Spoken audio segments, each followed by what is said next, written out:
Bismillah, elhamdülillah, ve salatu ve selamu ala Resulillah. Müslüman doğanlar, bu dersimiz şirk baradaki 3. dersimiz. Bundan ön şirk barada 2 tane ders geçtik. Birinci dersimizde ulu günahların ulusunun şirktigini, Allah'ın katında en ervet günahının şirktigini ve şirkten korkmalıdığını aydıp geçtik. İkinci dersimizde haysi günahının, yani haysi sözlerin ve haysi hareketlerin, amalların şirke giriyanligini, ya olmasa haysi inancın şirke giriyanligini, yani gıyskaça şirkin düşünülüşünü ve keskitlemesini bundan önce ikinci dersimizde aydıp geçtik. Bu dersimiz hem 3. ders şirk barada. Bu derste hem adamzat tarihine ilkinci gedek şirk haçan peyda oluptur, nädip peyda oluptur ve şirkin peyda olmaklığına, orta çıkmaklığına nämeler sebep oluptur. Şeytan insanları şirke düşürmek üçün nämeni ullanıptur. Şol barada durup geçeriz. Birinci bilen bu barada aytmalı zat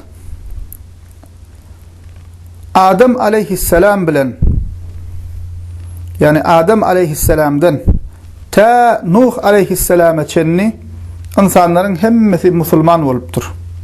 Yani şirk ve kafirlik bolmandır. Peygamberimiz Muhammed sallallahu aleyhi ve sellem Sahih Muslim hadis kitabında geçen kutsi hadisinde Allah Teala'nın şöyle diyeni haber veriyor. Ve inni halaktu ibadi hunafa'a kullahum ve innahum atatuhum ash-shayatin fajtalatuhum an dinihim ve harramat alayhim ma ahlaltu lahum ve amaratuhum en yushriku bi ma lam unzil bihi sultan. Peygamberimiz sallallahu aleyhi ve sellem diye Allah Teala aytti diye. Men bennelerimin hemmesini hanif, yani Müslüman edip yarattım. Sonra şeytanlar onları dinlerinden azdırdılar, azlaştırdılar.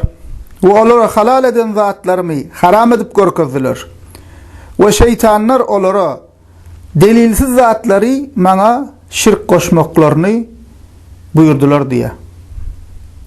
Demek ne bakın Allah Teala Adem aleyhisselam yaradığından ta Nuh aleyhisselam için insanların hemmesi musulman oluptur ve şirk ve küfür diyen zat bolmanlar sonradan peyda oluptur.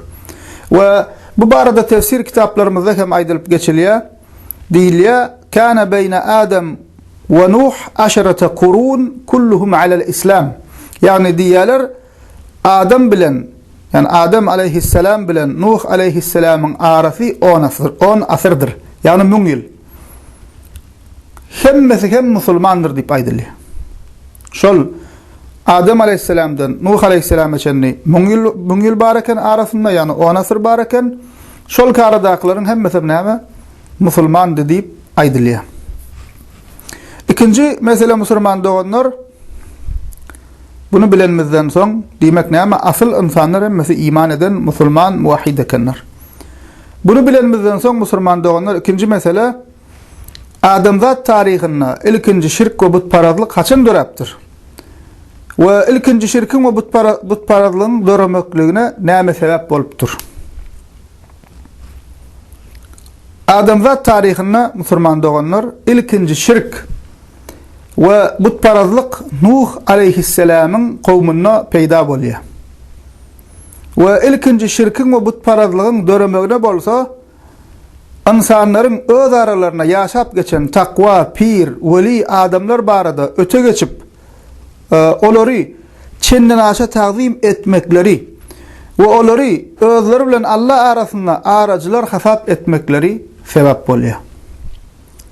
Bu vaka seyredip geçtik Müslüman doğanlar, Nuh aleyhisselamın halkının içinde, yani Nuh aleyhisselam gelmediğinden evvel halkının içinde insanlara din imani, halalı haramı öğretiyen Ved, Suva, Ya'uq, Yağuz, Nasr adlı salih adamlar boluptur. Yani salih adam diyenimiz pir, takva, evliya adamlar boluptur.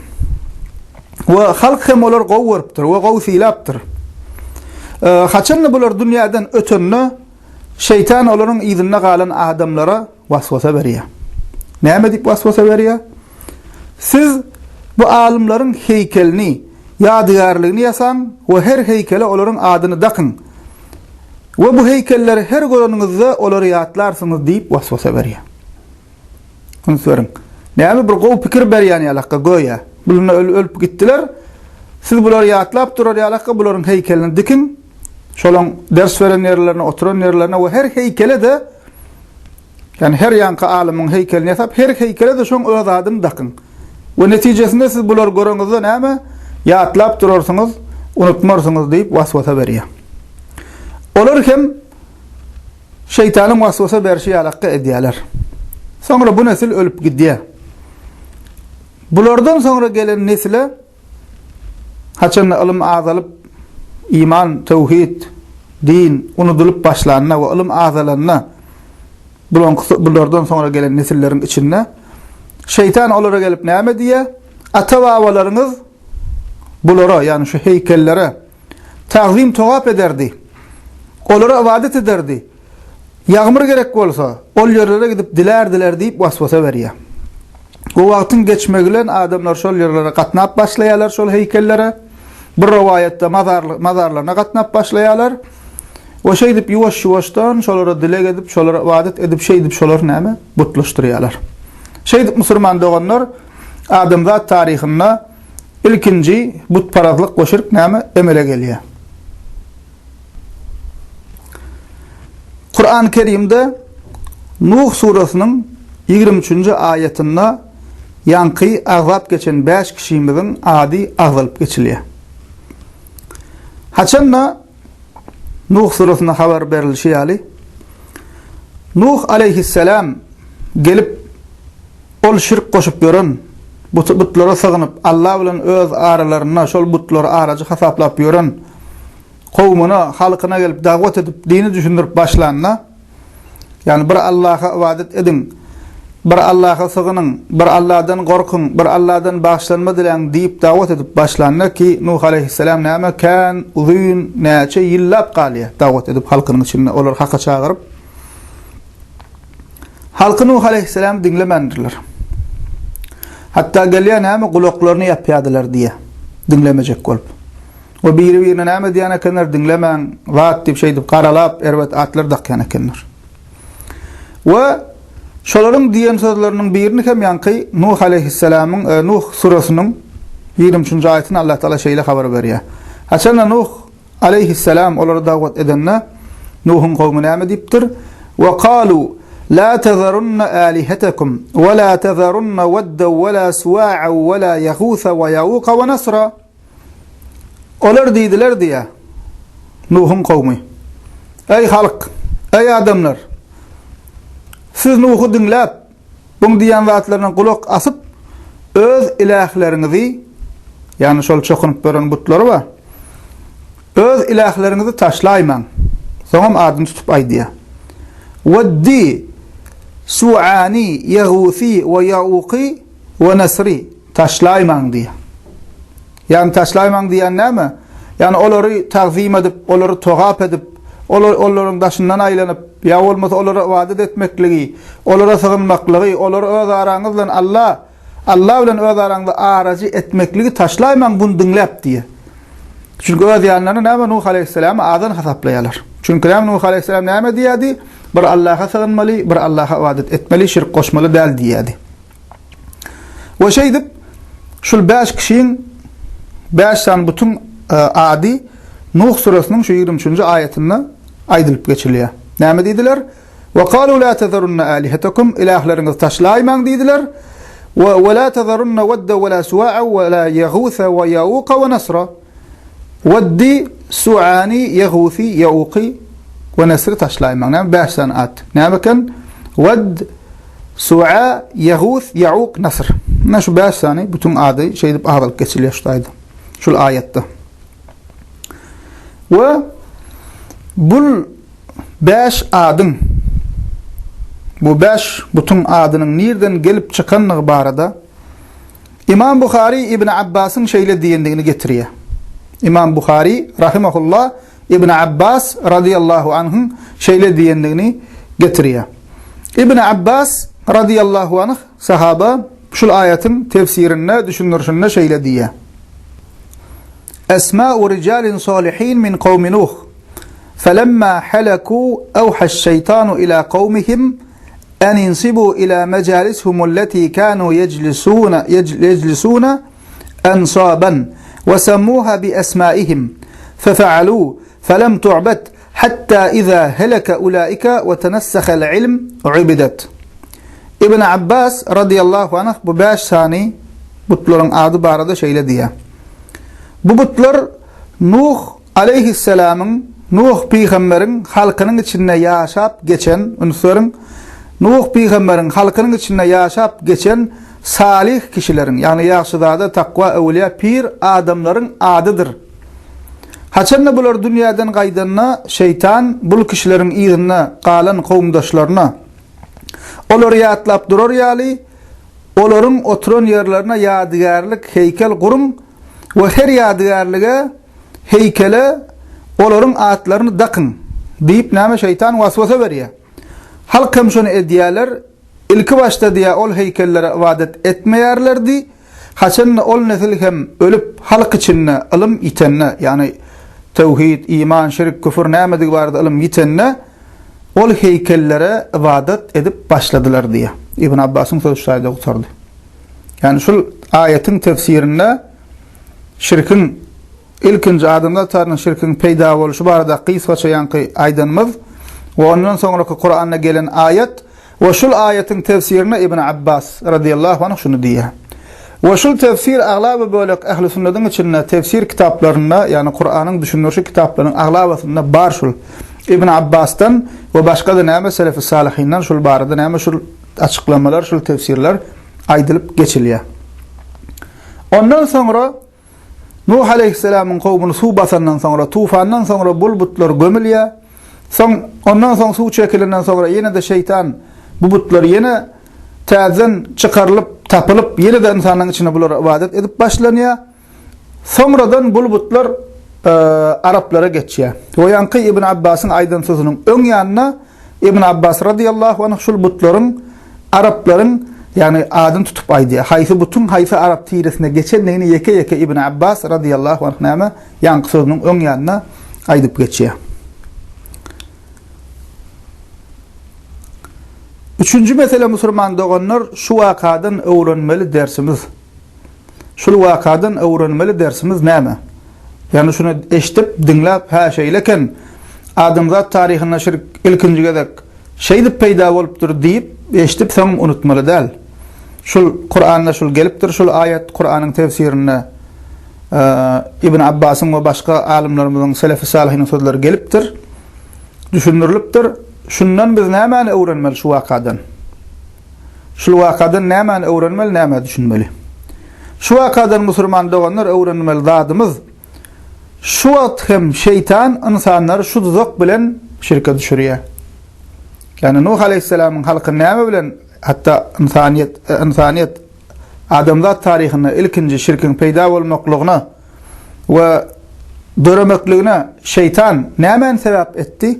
Näme ullandy? Näme bahanalap adamlar şirke düşürdi? Gelip göndimede adamlar kafir bolun, gelin müşrik bolun, Allah Teala şirk koşun, soňam cehennebi bolun diýmedi şeytan. Emma näme etdi? Bir gowy zadyň ady bilen, gowy adamlaryň ady bilen bir ýaxşy gowy niýetler ýaly gowy pikirler göräýmäge ilki başda gowy pikirler ýaly zatlar öňe surup soňam şeň şeýdi başladyp ondan soň bir neslin gitmekligine, ilmiň ýitmekligine garaşyp o nesil gidenden soň, ilim ýitenden soň ondan soňkylar şeýdip şirke düşürdi. Şunu oýlanmaly.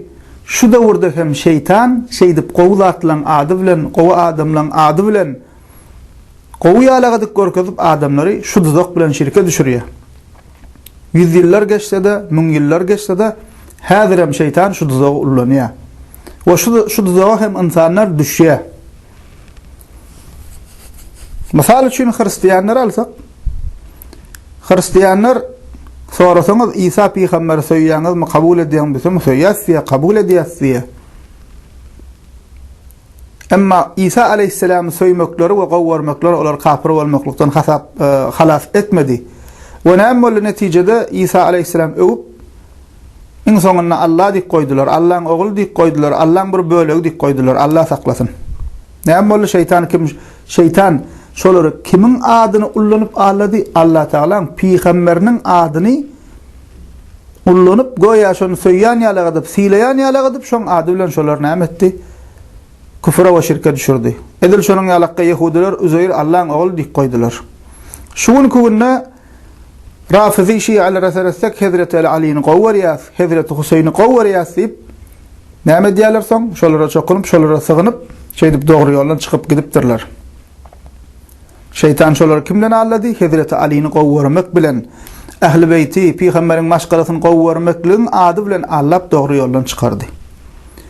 Şunu kurna bizim içimizde özümizden ähli sünnet diýip görenimizden bir topar insanlar şeytan nädip Allah'a Müslüman doganlar. Ewliya pirlerin ady bilen Allah'a. Ewliya pirlerin kabarlaryny ziyaret edilenden soň şonu ziyaret etmeklik bahanasy bilen şol ýerde başga zatlarym şeytan ettirip şolar näme şey diýip ýalňyşlyga düşürýär. Misal üçin insanlardan käbiri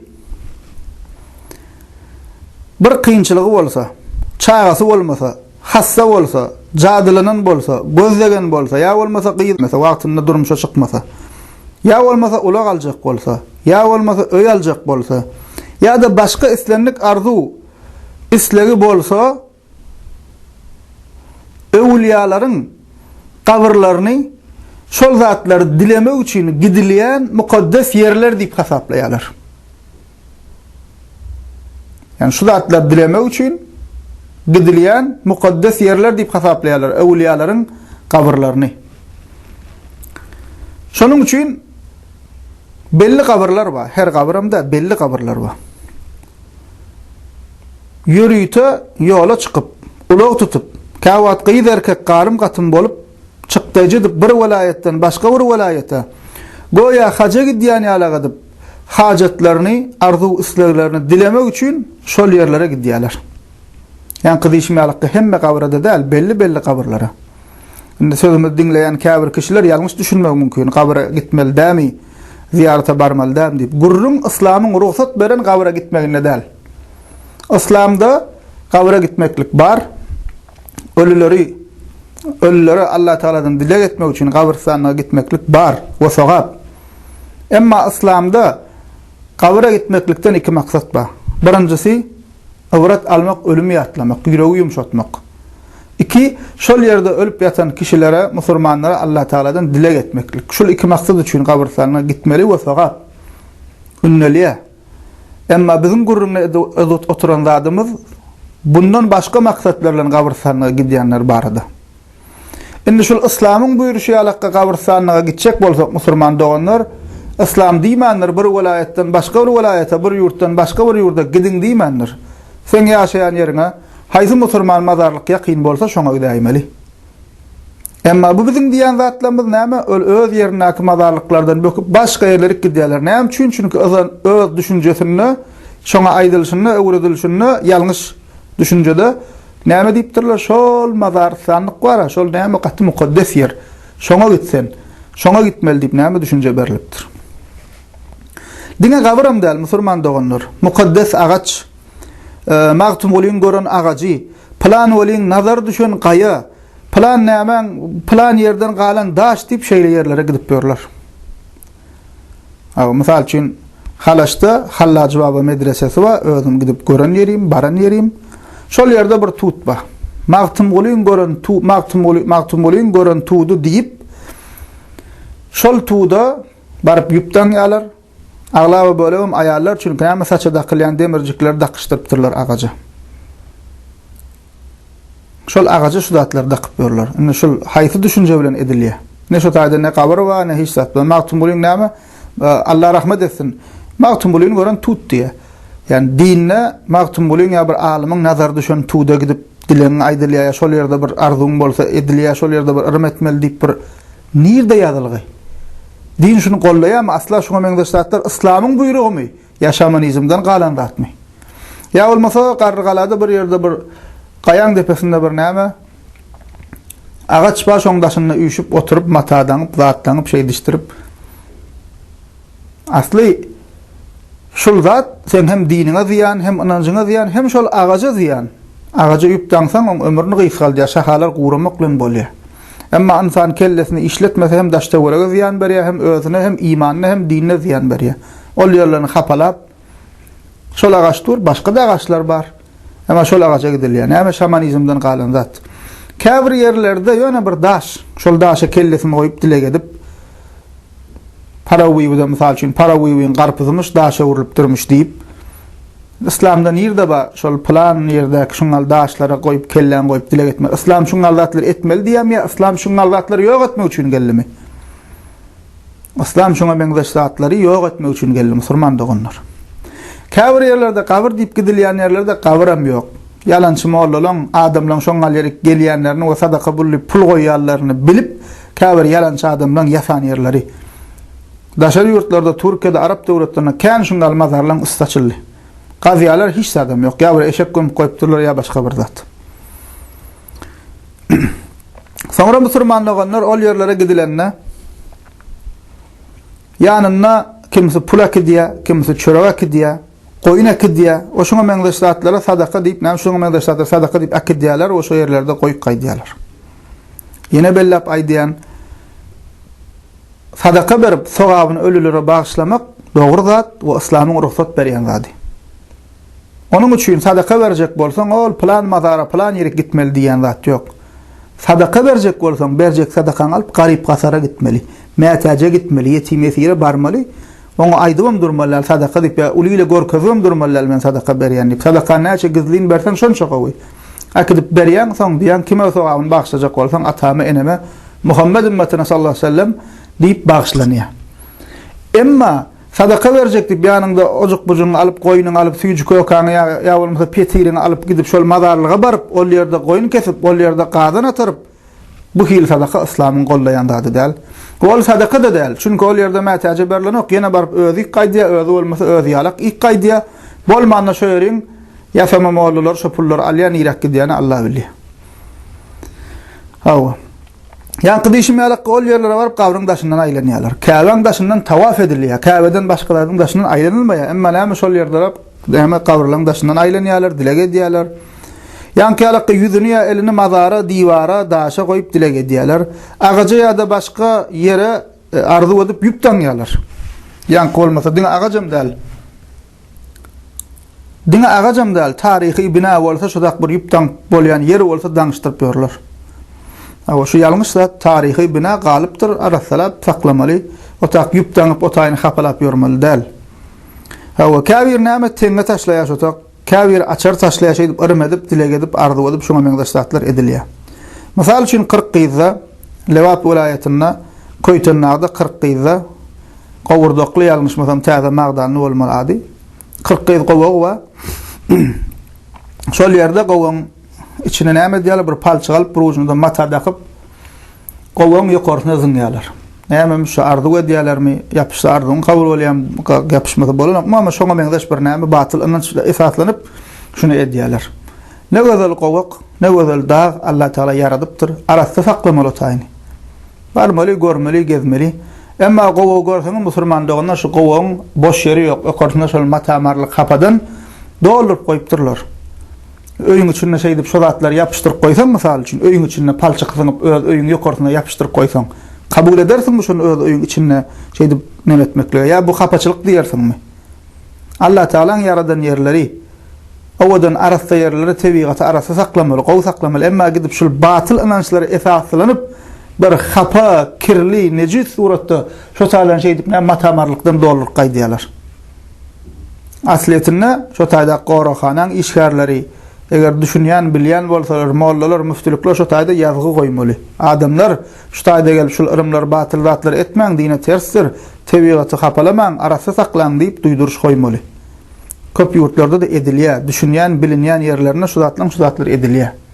Emma barýan şeytan adamlar şeýle bir azdyrypdyr, hem özi ýalňyş zat edip gaýdýar, hem günahdan gaýdýar, hem tebigaty şu taýda hapalap, kirledip bir nejis suratda o taýlaryny zaýalap gaýdýarlar. Ya bolmasa käbir yerlerde musulman olanlar näme diýerler? Mukaddes taş, Käbeden gelen taş dip eline goýýarlar. Taş o tarapda we para buýuda we şey dip adamlar allap ne ol taş Käbeden gelen, ne ol taş mukaddes. Hatta Käbedelim gelen bolsa eline goýup oňal batyl zatlary inanmaklyk bolmaýa. Eger bir yerden taş getirip şoňa şey dip arzu etmeklik gerekli bolsa-da, dogry bolsa-da, sahabalar Mekke'den dünýäniň her ýerindäki musulmanlara şu taýdan Käbeň daşyny uğradardylar, gelip bilen zok daşyna size bolsun diýip. Emma beýle bir zat ýok, İslam beýle bir zat ünlemeýärem, gollamaýarem. Halka allamak üçin edilen zat nämemiş? Iki elin başan barmagyny birleşdirip üstüne goýsaň, aýlaýarmyş, titrärmiş. İslenlik bir zat eliňizdäki eliňizi birleşdirdi, telefonuň goý, telefonuňam aýlanýardy. Näme şuň alakka batyl zatlar. Şol ýerlerde edilýär. Ya bolmasa Aýşanyň musulmanlygyny öz gözüm bilen bu da görenim. Yıllar mundan şu wagt bam ýok bilemek. Köne goýun gyrasynda adamlar ýatýar, kellesine de bir ýorgan ýapylýar. Soň diýibine ýyldız görnýärmiş, bagtly bolýarmış, falan bolýarmış, falan bolýarmış diýip näme? Şuňa meňzeşatlar edilýär şol ýerde. Ya bolmasa ol ýerleriň, şu gidilýän ýerleriň duzuny, suwuny, alaja gözmonjugyny, dagdan ýüzerligini, otuny çöpüni mukaddes hasaplaýarlar. Otuny çöpüni mukaddes hasaplaýarlar. Awal bir işsizlerim şu taýda şu zatlary satyp öňüne hem bir tur düzüp goýup durlar. Alaja gözmonjuk ýene şoňa meňzeş asylýan bir tur şakır şukurlar asyp gelenlere satyp şeýdi bilen mukaddes näme diýip. Plan ýeriň duzy, plan ýeriň duzy. Plan ýeriň duzy da balkanyň duzy dükanyna satylýar, getiribem şu tak goýup halka allap näme mukaddes duzy zat diýip şeýdi satýarlar. Musulman doganlar şu ýerlerde edilýän iň howply zat we iň erwet zat uluguna bolan şirk musulman doganlar. Şol ýere baryp çağa, şypa, bagyt ära çykmadyk gyýdylar. Berge watanlar rızk, pul, göne ölüň özünden dileýärler. Ya da diläp berdiýärler. Iň şol ýerde edilýän zatlaryň içinde iň ýamany, iň erwedi şol. Çünki adamy dinden çykarýar, imany puç bolýar. Näme üçin? Şirkin düşünürşi kefiyetlemesi atlı dersimizde dinlemedikler dinlese düşünürler. Giňişleýin dur geçdik, ýene gysgaça ýatlak geçdim. Allah Taala eline bolan zatlar bir Allah'ın özünden dilenýär. Bir Allah'ın özünden dilemeli, bir Allah'ın eline bolan zatlary we doga dile elin açyp dilemeklik, şu zatlaryny nämetmeklik özü ibadet. Edil namazna hilek ibadet bolsa, şul hem näme doga dile hem ibadet. Allah'ın eline bolan zatlar Allah'dan gayrysy sana berip bilmeýär. Şoň üçin bir Allah'ın özünden dilemeli. Dilep berdiýmegen bolmaýa, Kur'an we sünnetde Allah Taala diýmendir, menden bir zat dilejek bolsaňyz mazarlyga gidin. Şolaň üstü bilen dilen diýip Kur'an'da bir ayetem ýok, hadiste de ýok. Beter bu Mekke müşrikleriniň edýän zadyny Kur'an habar berýär. Eýme Mekke müşrikler näme üçin bu ta çokunýaňyz diýsem, Allah bilen biziň aramyzdaky şefaatçiler diýip jogap berýän ekenler. Şoň üçin musulman doganlar şol ýerde edilýän iň erwet iş hem şul. Käbirler musulman doganlar pir hasap edýän kişiniň suratyny öýüne ýa-da ulagyna asyp bereket bolar, gözlenler gorar diýip inanýar. Pirin suratyny asýar, şondan bereket geçse geçäýmeli diýe ýa bolmasa maşyna ulagyna asyp şonu gorajakdygyna we şoňa meňzeş batyl zatlary inanýar. Edil hristiýanlaryň öz ruhanylarynyň suratyny ýasap oňa ikona diýip atlanyrýarlar. Ors dilini bilişiňiz ýalakka şon öýlerine we näme ibadethanalaryny asyşlary ýalakka. Bunu en köp edýänler kimler? Şiğalar, Hazreti Ali'nin suraty, Hasanyň suraty, Husaýnyň suraty, Allah hemmesinden razy bolsun sahabalaryň. Şeýle suratlaryny asýar. Indi ýuwaş-ýuwaşdan şu zatlar biziň içimizde käbir jahil adamlar edip başlady.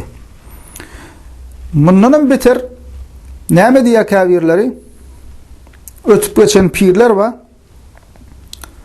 şolar diýär biz ýatan ýerimizden, ýatan ýerinden bizi görüp, eşidip, bilip ýatyr diýär.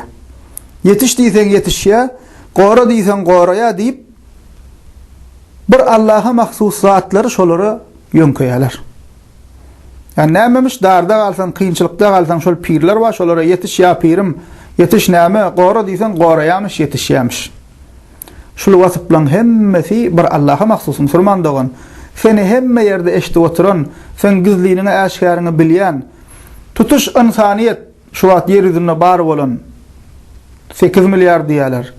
Mundan öňkü geçenler, mundan sonra kıyamet geçenler geljekler. Şu mahlukat yaradylandan bäri insan, jin hemmesi üýşüp bir gezekde Allah Taala'dan bir zat dileseler, Allah Taala şolan hemmesini bir gezekde eşitdiýärim. Bir salymyň içinde hemme dileginem kabul etmekle kadir. Rabbul Alamin. Biz şol Rabbul Alamin'e ibadet etmeli, şundan dilemeli. Emma sen gelip näme diýen, ol men pir eşdiýä, goraýa, ya pirim yetiş, ya pirim näme diýsen, Allah'ın vasfını şoňa ýönkedin bolýar. Hemme zady her ýerde bilmek, yetiş diýsen yetişmek, diňe Allah mahsus ol. Ne peýgambere mahsus, ne başga bir zada mahsus. Emma şuňa da inanıp görenler bar musulmanlar. Şoň üçin başyna kynçylyk gelse bul kişiler birinji bilen Allah diýen ok, pirini çagyrýar. Hatta kafirleri gitmedik mazary ýok. Şuňa meňzeş ýalňyş satlyň edilýän ýerlerine gidip aýlanyp çykypdyr. Mescide gidip gördüm insan kıyada kaçın mescide gittim desen ýadyna düşenok. Cuma baranok. Asla mescide barmayan. Emma şunun alaka yerler aýlam çykypdyrlar. Yani hem musulman doganlar şul kabirstanlykda edilýän ýalňyşlyklar. Şu zatlar aýdylanda käbir musulman doganlarymyz şeýle bir sorak berýärler ki bu dogry sorak. Diýerler näme üçin şol ýerde käbir mollalar we işanlar we ahunlar we näme üçin şolar aýtmaýa, düşündirmeýä diýerler. Köp böyle kıynansagam düşünürmeýä. Bu soraňam jogaby musulman doganlar şunu unutmalyň, molla, müfti, ahun, işan te adamzat gurulany bäri şuň kunaçyny iki dürli bolupdyr.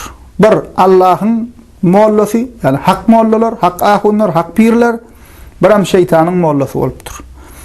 Hak mollalar, hak ahunlar, hakikatin ahunlar, rabbani alimler, adamlary Allah'ın ýoluna, peýgamberiň sünnetina, hak İslam'a çağırıptır. Emma şeytanın mollalary İslam'ın adı bilen adamları adaştırıptırlar. Şonuň üçin köplen sada insan kellesi selleli sakallı adam görse gonu ýagşy guman edýär ki bolmalsa şol bolyn, gynasagam şol selle daqyp sakal öwrüp diniň sypatyna girip erwetlik edýän adamlarym kän.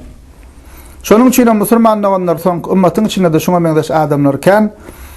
Aglawy bölek şu sanak geçen bidgatlanmady edýän we ýaýradýan we sesini çykarmaýan şu tüýsli ýasama haramhor mollalar, şeytanyň mollalary. Näme üçin? Şu zatlaryň usulen gazanç edýärler. Pul gazanýarlar. Ol ýerlerde ullukan baranlarga ullukan sanlyk goýarlar. Sannyň üstüne de ýazgy goýarlar, ullukan edip. Sadaka pullary diňe sannyga taşlan. Şeýdip näme? Şol ýerde şeýdip gazanç edýärler. Indi ol ýygynalan pullar hakykatdan hem garyba gidýän bolsa, o da bir ýene bir gowy. Emma aglaby bölek şuň nirak gidýän belli däl, kimiň ýonýan belli däl, ýa bolmasa ýygna ýasyban başga ýerlere gidýän bolsa, eşdilýär, görülýär başga ýerlerde başga ýerlere gidýär şol. Şeýdip näme? Gazanç edýärler. Otak barýan pullaň, mal garalan haddy hasaby ýok. Ya olmasa biz size okap berjek, çuflap berjek, doğa yazıp berjek, falan edip berjek. Sen pesinden 5 seans gelmeli. Her seansın $50, her nämen şunça $, diýip halka Allah beren kişiler bulur. Şu zatlary ýaýradýanam asyl şolar. Belan körgem şolar. Şoň üçin musulman doganlarymyz soraýar, näme üçin aýtmaýarlar, aýtmaýanlar şoň almalylar. Bular haka aýdýanam halamaýa. Näme üçin? Çöreginden kesilýär. Şoň üçin haka aýdýana garşy delile ýok. Bir diýip biljekleri töhmet etmek. Wahabi diýer, ay bular öwliýa söwdi diýer, halky şeýdip alap, adaşdyryp bular gabra gelmek haram diýer. Hiç kim gabra gelmek haram diýen ýok. Gabra gitmeli diýer, peýgamberimiz diýenden soň kim gabra gitmek haram diýip biljek. Emma gabra gidip şu ýalňyş zatlary etmeklik ýalňyş. Ve bu mollalar öňem bolupdyr. Magtumula tamam goşgusyna bular barada aýdyp geçýär. Allah rahmet etsin Magtumula. Näme diýär? Hak işinden bir haber, halk içinde bazı qazydyr. Hak işinden, dini işinden bir haber diye, halk içinde bazı diýeni kafir diýmek. Kafir qazydyr diye. Hüküm berýär, eýle bolýar, beýle bolýar, dogry, ýalňyş. Emma hak işinden bir haber. Hak işinden bir haber, halk içinde bazı qazydyr. Tabiği jindir anyň, hakyky şeytanyň özüdür diye.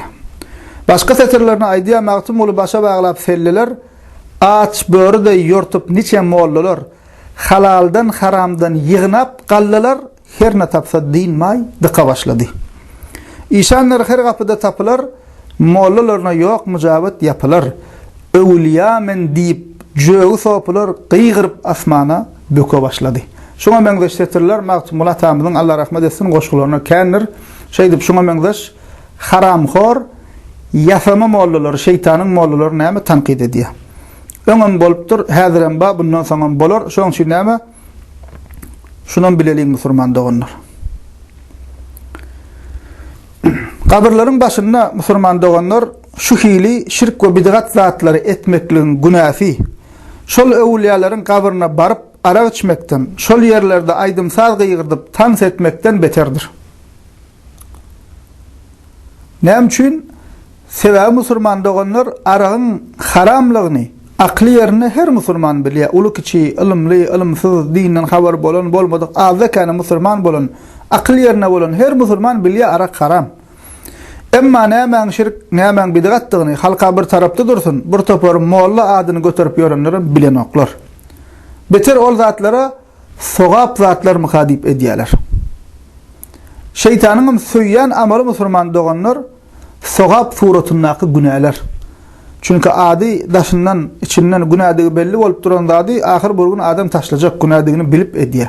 Emma daşyndan sogap bolup görünýär, emma goýja ünsür ferasdan Kur'an we sünnet 4 mezhebiň öwrülen zatlaryň esasyna serasdan ýalňyşdygy ma'lum bolýar. Emma jahil adam bilmeýär, sogap muhadip edýär. Şoň üçin şeytan daşy sogap ýalyk bolup görünen, emma içinde bolsa näme dine ters bolan bidgatlary da şuňa meňdeşdirler gowwarýar şeytan. Şonuň üçin şul kabrlaryň başyna gidip şuňa meňdeşýän sanap geçen zatlarymyzy etmek diňe bolaram da kän zatlar biz hemmesini sanasak dersimiz uzap gitjek. Şuňa meňdeş zatlar etmek şol mazaryň, şol öwliýalaryň, şol ýagşy zatlaryň Allah hemmesine rahmet etsin. Başyna oturup arak içmekden beter şu zatlar şol ýerde etmek. Wa aslında şu zatlary etmeklik şol öwliýa pir adamlara fiýlag däl, hormat däl, fiýlagsızlyk we hormatsızlyk. Şol üçin şu wagt şol ýerlere bir sürü gyýdylar bar ýa. Bir sürü aýal gyýdylar bar ýa. Şu ýere gidýänden hem aglaby böleg musulman doganlar aýal gyýdylar. Dar, yarım ýapyk libasly, islama ters libasly, boýaga gömülgi. Şol ýerek baryp näme edýärler? Selfie çekip, surata çekip, her hilek bolup surata çekip, kabul bolsun, ziyaret ettik. Soňra öýüne gelmäkä o suratlary Instagram'a goýup ulyla gorkazyp boýaga gömülgi. Eşigi dar, islama ora geýnilmedik, günä gazanyp dur. Emma şeýdi bursa şotak baryp dur. Enne şol masal üçin Aýşany Allah rahmet etsin, türkmen halkyna dine uladyk geçen adam. Şonu kabryndan dikeldip bolan bolsa da şonu sorasaň şuňa razyym diýseň nämesine razy bolsun? Yarım melaňaç. Başga ýerde yarım melaňaç gyzyp borlar, ol ýerden barsa ýalandan kellesine ýalyk dakan bolup soňam ýolda çykarylýar.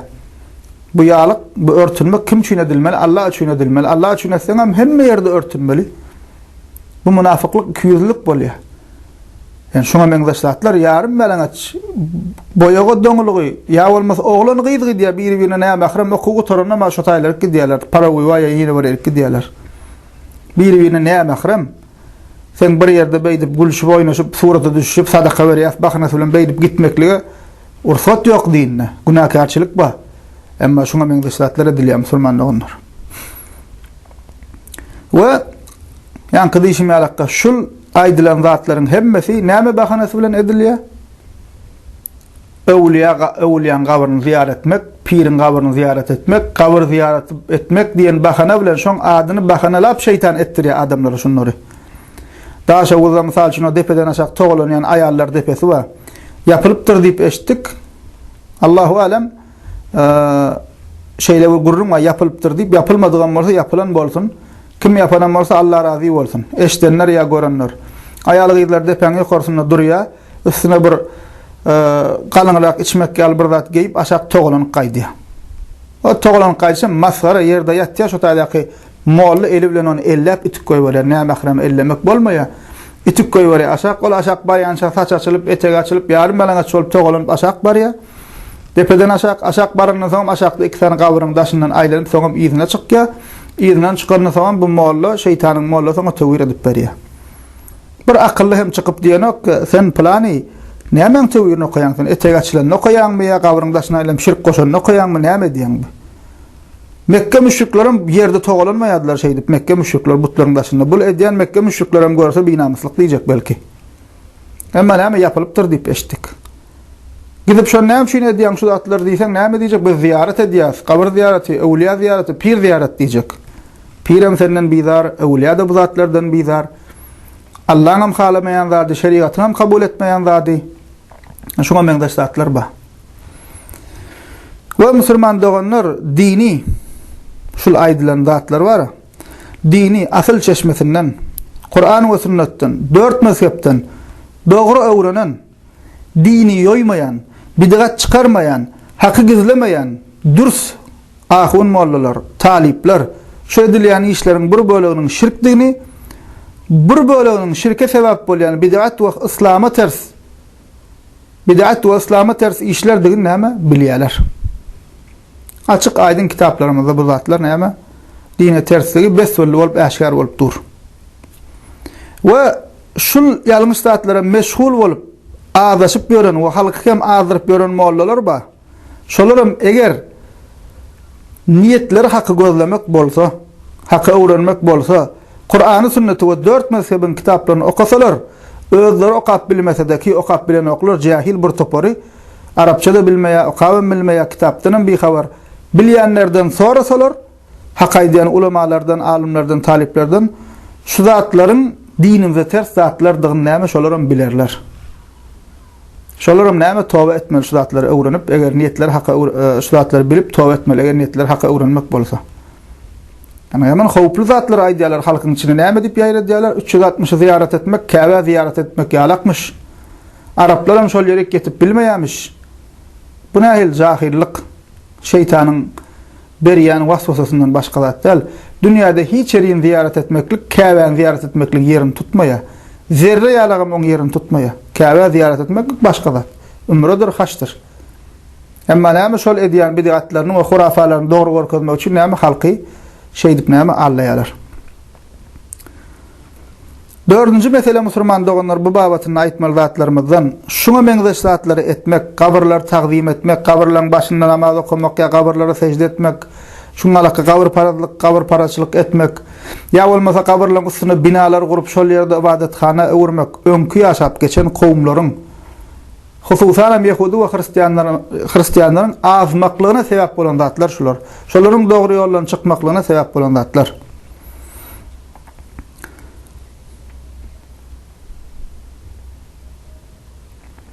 Yankı diýişimiz ýalakka öňkü müşrikler şul ýaşap geçen özlerinin öň ýaşap geçen ewliýa, ýani öňkü müşrikleriň bir bölegi hususan Nuh kowmuna, Nuh aleyhisselam kowmuna şirk nähilek başlapdy. Şol özünden öň ýaşap geçen ýaşy zada pir adamlaryň adyny ullanyp şeytan şolary ýoldan azyrdy. Ilk heykelini ýasadylar, soň gatnap başladylar, soň daşyna şey dip şirke baryp ýetdi soň. Ýehudi Hristiýanlar hem şeýle. Ýehudi Hristiýanlar musulman doganlar näme diýerler? Öz işlerinden ýaşy zada diýip hasaplayan ruhanylar ölse, şolary ýa kiliseň içine gömýärler, ýa-da bir ýerde düz ýerde gömüp üstüne şoň kilise bina edip şol ýerlerini ibadathana öwürýärler. Şoň içine şoň suratyny goýýarlar ýa heykelini diýerler. Ýa-da diýişimiz ikona diýen, orçça bilýän doganlarymyz hemmesi biler.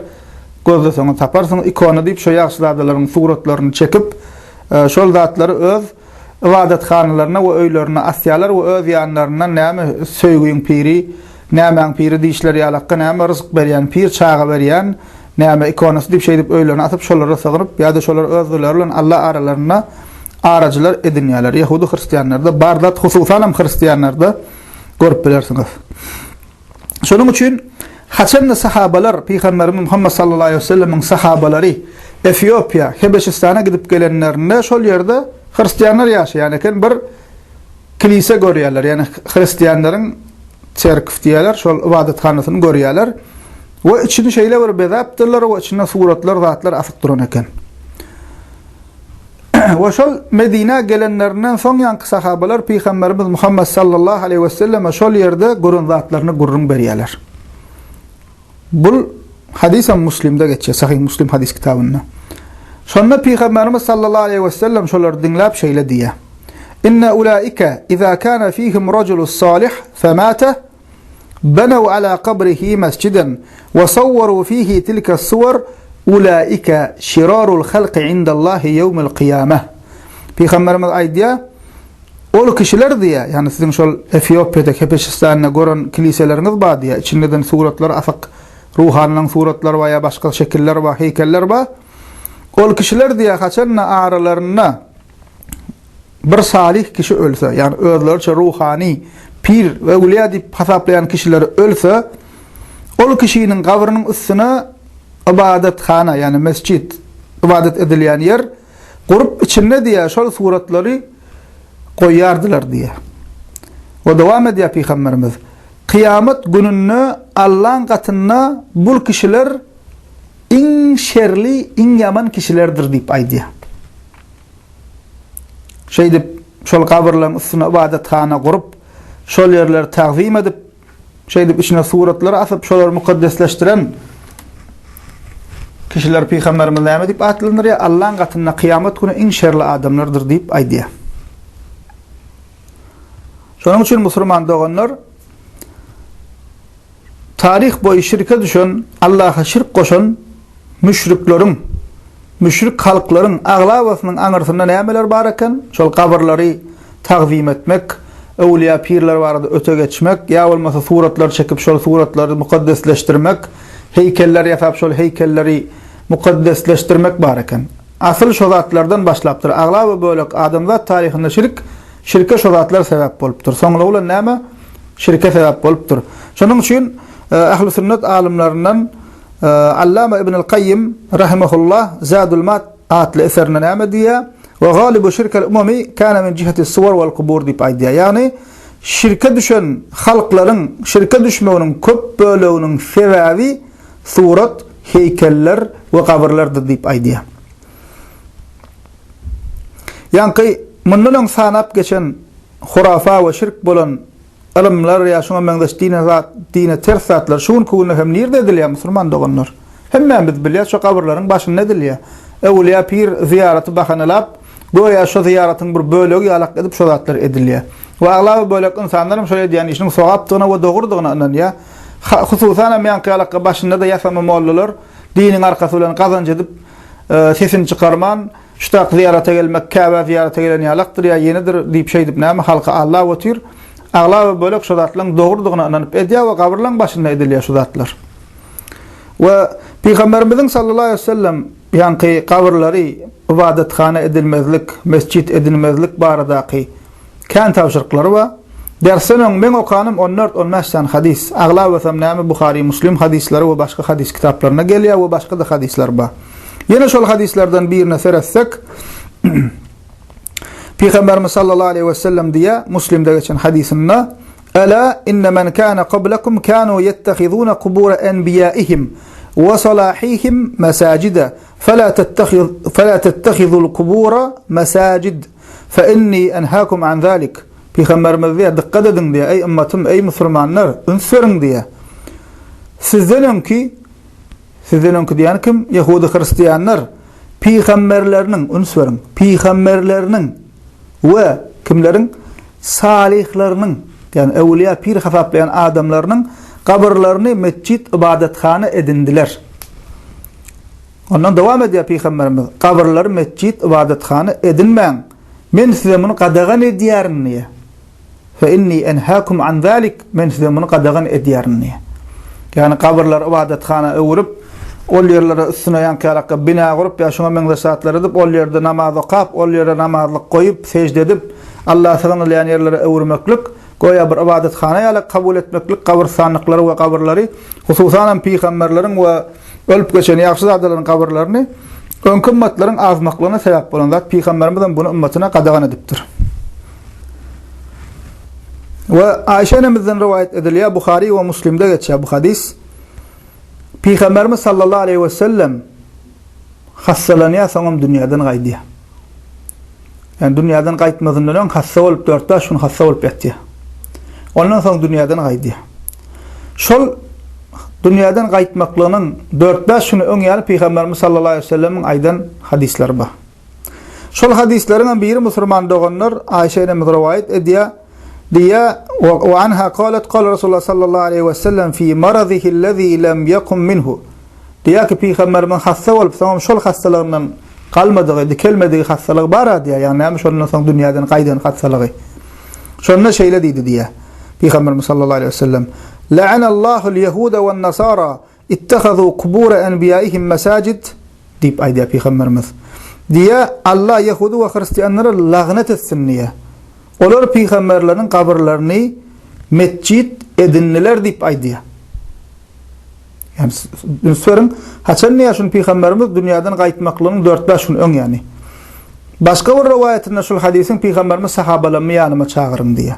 Allah olardan razy bolsun, sahabalar gelýär, Peýgamberimiz nasihat edýär, şo nasihatyň içinde de şunu aýdýar. Näme üçin aýdýar? Näme üçin aýdýarny musulman doganda ýene de Aýşe enemiziň öýüde aýdýar. Aýşe enemiz Peýgamberimiziň aýaly, Allah razy bolsun radiyallahu anha, näme diýär? Yuhazziru ma sana'u. Peýgamberimiz ümmetini diýär, olaryň, ýani Ýehudi Hristiýanlaryň eden işlerini etmekten äge etdi diýär. Bu ýa şunu diýär Peýgamberimiz: "Ey ümmetim, menem ölmeli ýakynna. Men ölemden soň menem ýyzymda şey daýma boryň." Elbetde sahabalar etjekler. Emma görüp oturýarsyňyz ümmetiň içinde özüne musulman diýip görünler nämeler edýär. Nähilekke ýalňysatlar edýär. Goýa Peýgamberimiz soňun naklary tawşyryk berýär. Ey adamlar, şundan äge bolun diýär. Şey diýip Aýşe enemiz diýär, Peýgamberimiz diýär, ümmetini olaryň eden işlerini etmekden äge etdi diýär. Ve şonuň üçin ondan öňki aýdan hadisimizde Aýşe enemiz näme diýär? وَلَوْلَا ذَلِكَ أُبْرِزَ قَبْرُهُ غَيْرَ أَنَّهُ خُشِيَ أَنْ يُتَّخِذَ مَسْجِدًا. Aýşe enemiz diýär, eger şu tawşyryk bolmadyk bolsa-da diýär Peýgamberimiziň, şu aýdan tawşyryk bolmadyk bolsa-da diýär, Peýgamberimiziň kabry açyk meýdanyna açyk goýulardy diýär, açyk ýerde jaýlanardy diýär. Ubriza qabruhu diýär, açyk ýerde goýulardy kabry diýär. Gayra annahu khushiya an yuttakhiza masjidan, emma diýär kabry mescid ibadatxana öwrülmekden, yani soňradan öwrülmekden gorkulanlygy üçin diýär, bu edilmekdi diýär. Näme edilýär? Peýgamberimiz dünýäden gaýdanna sahabalar öz arasynda maslahatlaşyp Peýgamberimiziň şu tawşyrygyny eýerip Peýgamberimiz sallallahu aleyhi ve sellem Aýşe enemiziň otagyna, şu dünýäden gaýdan otagy şol ýerde jaýladylar. Näme üçin şol otaga jaýlanyny, otagyň gapysy ýapyldy, şol ýerde goýuldy. Näme üçin soňradan gelen adamlar ýene şol kabra ýykyljak diýip şo taýda sejde etmesin, ibadet etmesin, mescide dinäýmesin, şo taýlaryň ibadetkana öwräýmesin diýip şol otagyň içine jaýladylar. We näme ýapyp goýdular şonu. Ýene bir sebebi hem Peýgamberler diýär näme ölen ýerlerine jaýlanýar diýär. Şoň üçin Aýşe enemiz diýär: "Gayra annahu khushiya an yuttakhadha masjidan." Mescid edilmekden gorkuldy diýär. Ýoksa açyk ýerde jaýlardyk diýär. Başga sahabalaryň Baqi mazarlygyna, gabrstanlygyna jaýlanýarlykka. Ol hücre şu wagtky Medine Peýgamberimiziň mescidiniň Medinedäki daşynda durýardy. Ol hücresi otagy. Emma soňradan musulmanlar köpelli, musulmanlar näme bollar? Mescidi giňeltmeklige mejbur bollar. Şonu näme etdiler musulmanlar? Şol otagyň daşyna ýene de 2 sanakka uzun diýwar ördüler. İçinde kabr bardygy belli bolmasyn, gelen adamlar kabra öwrülip namaza gaýmasyn, ýüzüni kabra öwrümesin diýip ol diýwarlaryň şekline musulman doganlar näme etdiler? 3 wurşdal ýöne 3 wurşa meňze şalak etdiler. Munharif şekilde etdiler näme? Şol nädende de şoňa näme ýüzüň öwrülip bolmajak galagyp näme kabrda belli bolmasyn, uzun diýwarlar öwrüldi. Peýgamberimiziň tawşyrygyny eýerilip näme soňradan gelen gözüňe göretdiň, eger de sahabalar şey etmedik bolsa da Peýgamber sallallahu aleyhi ve sellem kabry daşarda goýulan bolsa di, soňradan gelen jahil insanlar näme diýjek? Aý bu Peýgamberiň kabry üstüne bir zat gurmasak bolmaz diýjek. Soň gel üstüne altyn gümbez guraly, ay kümüşden ýapaly, gyzylmam edişleri ýalakka şygalan, ýa bolmasa Kerbalada zatda bir kabrlar we Ahli Beytiň diýip şol ýerde edişleri ýalakka bezap, daş, merjen, ýene we şuň alakka edişleri ýalakka daşyny aýlanşyp, gyýyrşyp, her hilekke şuňa meňdeş dine sygmaýan zatlar edişleri ýalakka zatlar etmekligi bolup biljek zatdy. Emma näme etdiler? Sahabalar Peýgamberiň tawşyrygyndan ýola çykyp şol otagynyň içinde jaýladylar we soňra näme yapdylar şol ýerni. Ve Peýgamberimiz sallallahu aleyhi ve sellem musulman doganlar İmam Ahmed'de ve başka hadis kitaplarda gelen hadisinde şunu diýär. Şeýle hadisi gelýär: "Allahumme la tej'al qabri wasanan yu'bad, La'anallahu kavmen ittehadu kubura enbiyaihim mesacid. Peygamberimiz bu hadisinde öňürte Allah dilek edýär, ýerinden hem näme bir zat aýdy. Diýe Allah Taala şeýle dilek edýär Peygamberim: "Ey Allah'ım, meniň gabrymy ibadet edilýän but bolmagyna ruhsat berme" diýe. Dowam edýär: "Peygamberleriniň kabryny mescit edilen kişilere Allah lagnet etsin" diýe. Yani oturup pikirlensen kabirlerin bütün näme baglanşygy bar? Emma kafir doganlarmy bilmeýän musulman doganlarymyz ýalňyş düşünýär. But diýse Hindistan nahyalykka heykel gözlemeli. But musulman doganlar diňe ondan ibaret däl. Haýsy bir zady insan ogly alyp şonu ilahlaşdyryp, hudaýlaşdyryp, mukaddesleşdirip sygyny berse, delilsiz, subutnamasyz, hiç zatsyz öz ýanyndan soňam näme şeýle çokuny berse, sygyny berse, şonu öz butlaşdyrdygy bolýar. Hukman heykel bolmak şerti yok. Misal üçün asmandaky ýyldyza çokunsaň, özüňe şonu but etdiň bolýar. Aya güneşe çokunsaň, waddetseň sogansaň şonu özüňe butlaşdyrdyň bolýar. Sen butuň bolýar şol. Ya bolmasa agaja, jyna, şeytana, ya bolmasa perişte öz ýanyndan perişte çokunýan diýseň, perişten sen gözüňden görmeseň, özüň şol gözüňe getirýän perişten özüňe but edindiň bolýar. Şoň üçin Peygamberimiz Muhammed sallallahu aleyhi ve sellem näme diýär? Allahumma la tec'al qabri wasanan yu'bad. Ey Allah'ım, ya Allah diýär, men gabrym ibadet edilýän but bolmagyna ruhsat bermäwer diýär. Peygamberleriň gabrlaryny ibadethana mescit edilen kişilere Allah lanet etsin diýip aýdýar. Näme? Eger de Peygamber sallallahu aleyhi ve sellem özü barada şeýle tapşyryklar beren bolsa, sahabalar Peýgamberiň şu tapşyrygyny eýip nähilek otogyna jaýlap şoňa meňde ýalňyş zatlaryň etmekligine ol wagtky ilim ýaýran, soňradan geljekler edaýmesin diýip öňüne alan bolsa, bu günü bul edilýän zatlar musulmanlar Peýgamberden bärdäki adamlar köpüsi hiç bir jaiz dogry zatlar däl musulmanlar. Bu näme ýanky gaýtalap aýdyşymyz ýalakka şul zatlar, şu dine ters zatlar, şu gawrlaryň başyna öwliýa pir bahanalap edilýär. Dersimizden başyny ýerden başlapdy. Adamlar tarihinde şirkin peyda boluşy, butparalygyň peyda boluşy we şeytan näme ullanýardy şolar tuzağa düşürmek üçin şu gulam şu tuzağa ullanýar. We ýene de gaýtalap bellep aýdasym gelýär kafir musulman doganlarymyz ýalňyş düşünmek mümkin. Birinji, haqiqi alim, öwliya adamlary gowurmak, olar sylamak imanymyz, akidamyz şol biziň musulmanyň ynanjy. Haqiqi öwliya alim adamlary gowurmaly we sylamaly we söýmeli. Öwliya adamlaryň keramaty hak. Emma öwliýalary ilahlaşdyrmaly däl, hudaýlaşdyrmaly däl. Allah Taala sıfatyny olara ýönkemäli däl hristiýanlaryň edişýälakka. İkinji musulmanlar sadaka edip sogawyny ölülere bagşlamaklyk biziň akidamyz ähli sünnetiň ynanjy şol. Kim şol bolanok diýse şol adam dogry ýoldan azan hasaplanýar. Emma sadaka näme we kime bermeli we nähilek edilmeli şoň üstünde gurrun.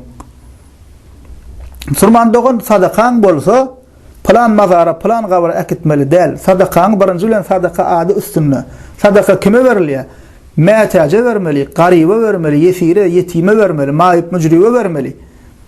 Ol gawra akitip botaýlap döküp gaýtmaly, onu soňam näme bolsa bolsun mene berdim diýip. Öz eliň bilen akitip şol mätäje tapyp özüň bermeli. Oňa da men sadaka berýän zat diýmegim gerek. Niýetimde sadakat ber. Sogawyny hem ölülere bagşlamak dogry da. Ondan ataňa, babaňa, ölen ýetenine bagşla, umman Muhammed ümmetine bagşla, ol her kimiň öz işi. Şol hem dogry da. Emma biziň bul edýän işimiz ýalňyş gabrlaryň başyna baryp gazan atarmak, zat etmek bu ýalňyş zat musulman doganlar. Mekke müşrikleri hem şoňa zatlar edýän ekenler. Butlaryň ýanynda ýa bolmasa belli ýerlere gabrstanlyklara baryp belli ölkeden adamdan gabrdan ýanyna baryp düýe goýun zat öldürýän ekenler. İslam qadagan edýär gabrstanlyk ady üstünde otady iýiçilýän, naharilýän, gadan atyrylýan ýerdäl. Awa şol bir ýalňyşlyk musulmanlaryň bellep aýdan sadaka bermek, öle sawabyny başlamak dogry zat, sadakany mätäje bermeli, ol ýerlerde gadan atyrmak dogry zat däl. Üçüncü husus musulman doganlar ýene bellep aýtjak, kabr ziyaretine gitmeklik. Kabra gitmeklige İslam ruhsat berýär.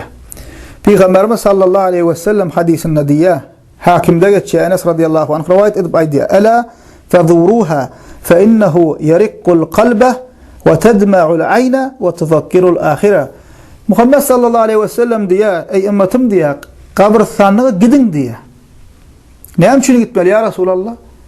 Diye fe innehu yariqqul kalbe. Çünkü diye kabir ziyareti, kabire gitmeklik yüreği yumuşadır diye. Tedma'ul ayn. Göze diye yaşaylar. Ve tuzakkirul ahire ve ahiriyede yatlıdır diye. Ne için yüreği yumuşadır diye? Gidiyen ahiriyede yatlıdır. Şu yatanan bir benne men alak diplom deyip, iş deyip, pul deyip, dolar deyip, yeni deyip, başa olup baran adam öllü gitti, ana tünmek olup yatir. Menem ölmeli. Ahiriyede yatla diye. Ne için? Bundan sonra var. Bundan kurtarmaya. Kabir sorağı var, kabir cevabı var. Namazından sorulayan, hak hukuktan sorulmalı. Atağına dahilik seyrettin. Hem eden işine yeke cevap vermeli. Ondan sonra mizan var, sırat köprüsü var, mahşer meydanı var. Men Allah'ın söyün bendilerin tarafında bolur mu? Peygamberin tarafında bolur mu? Ya peygambere düşmanlık edenlerin tarafında bolur mu? Şu zatları yatlamalı Müslümanlığın kabire varıp. Kabire gitmeklikten iki tane maksat var. Biri şul ayda oturanımız. İkincisi Allah Teala'dan ölüler için dilek etmeli. Ey Allah'ım şulan günahını bağışla. Ve Peygamber'in sünnette öğreden dua dileğini aytmalı. Yani Allah Teala'dan dilek edip şolara mağfiret ve bağışlanma dilemeli. Yani şul iki maksat var kabire gitmeklikten. Şul maksatlarla gitmeli. Ama bundan başka maksatlarına gidip yan kısanan zatlarımızı ve bundan başka zatları etmeklik sokap kazanmak değil, barıp dininin çıkı kaydiyan, otak barıp şu zatları etsen. Hususan şirke etsen. Ya da günah kazan kaydiyan. Ama gıynansak da bizim adamlarımızın bir böyle otak gidip ahiriye diye atlamak anırda dursun. Yine gidip öderdi bilen maşin ver, er ver, pul ver, neyme ver, şunlar zatlarla gidiyorlar. Müslüman doğanlar şu zatla şul hurafa bid'atlardan dinne yeri yok. Kavir şirke sebep bolya. Ve şeytan adamlar şol ilkinci but paradlan emele gelişinde evliya pirlerin adını ullanışı alakka. Şun kuna hem adamları şu zatlar bilen Allah'a dikkat edelim, onu söyleyelim, Allah'ın mali Müslümanlar. Elhamdülillahi Rabbil alemin.